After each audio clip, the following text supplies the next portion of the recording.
Welcome back to Prophecy Unfolding, where prophecy is truly unfolding. You know, the biggest question, and I get emails all the time about this, stating that Jesus is not coming back soon. This is a statement that's been made for thousands of years and he still hasn't arrived.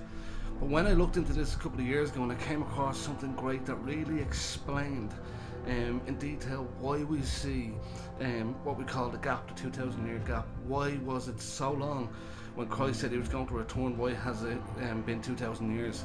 And we can get a kind of a real picture and an understanding of exactly why that happened, and this gives us the reasons to why we feel that the return of Christ is so near.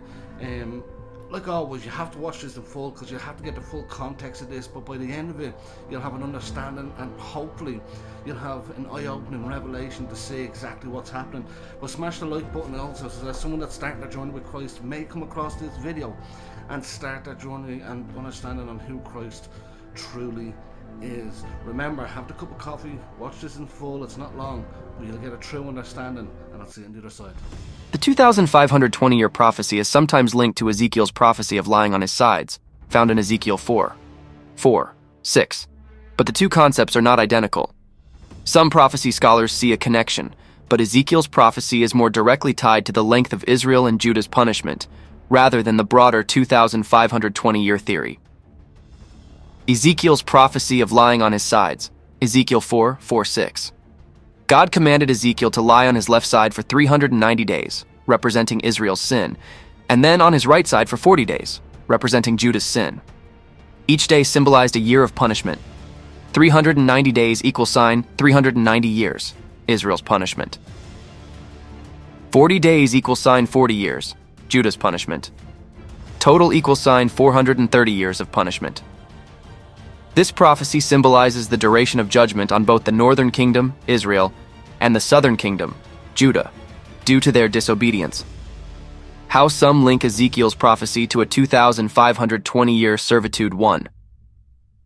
Subtracting the years in Babylonian captivity. Israel and Judah were taken into captivity. Assyria in 721 BC, Babylon in 586 BC. Judah's Babylonian exile lasted 70 years, Jeremiah 25:11, 12, Daniel 9:2. If we subtract 70 years from the 430 years of punishment, 360 years remain. 2. Applying the 7 times principle, Leviticus 26.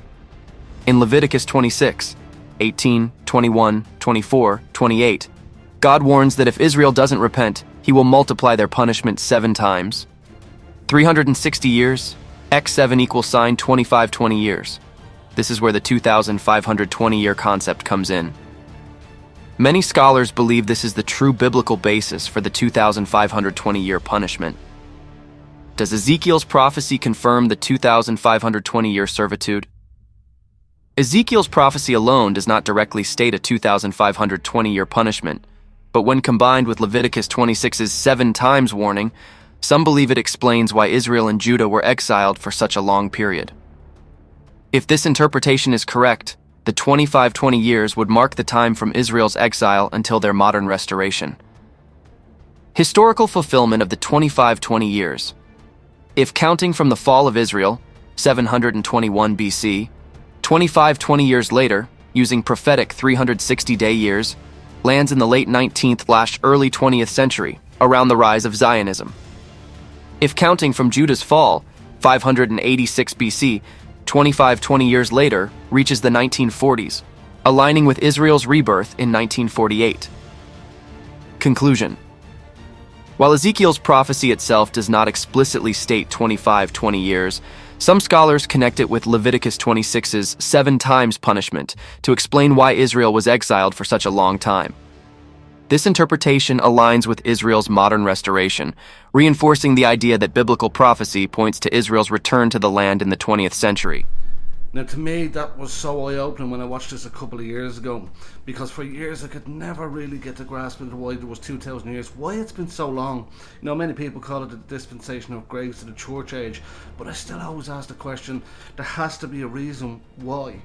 And when I looked deeper into Israel and Judah and the exact understanding of why it took so long, and Israel being a stumbling block, etc., all of these things gave me the best revelation on exactly why that happened.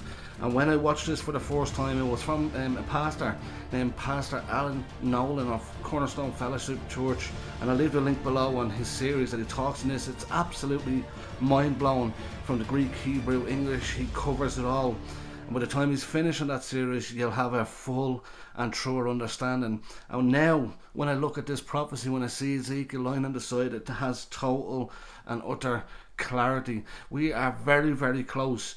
1967, I believe, when Jerusalem was taken back, was the exact point when I believe things shifted. I also believe World War I was one of the main things that started the birth pains, and from then things have escalated, both in the wars and rumours of wars, but from that point on it's really led to obviously the crescendo which is coming very soon. But when we look at Bible prophecy and when we link these pieces of the puzzle together, the understanding that we get through it all is absolutely eye-opening, and such a great revelation and a sense of excitement that God has ordained each and every day that we see today goes by the words that he gave. Nothing he spoke comes back to him void. We're living in a time that Jesus spoke about that would happen. Now remember, I always say this, if he was very specific about his first coming, he's going to be the exact same about his second, and we're seeing those signs happening all around us. I just thought I'd share that with you. I felt it's an absolutely kind of answers a huge amount of those questions. But remember, even though we see all the chaos happening in the world, like always, God's always in control, and keep the faith.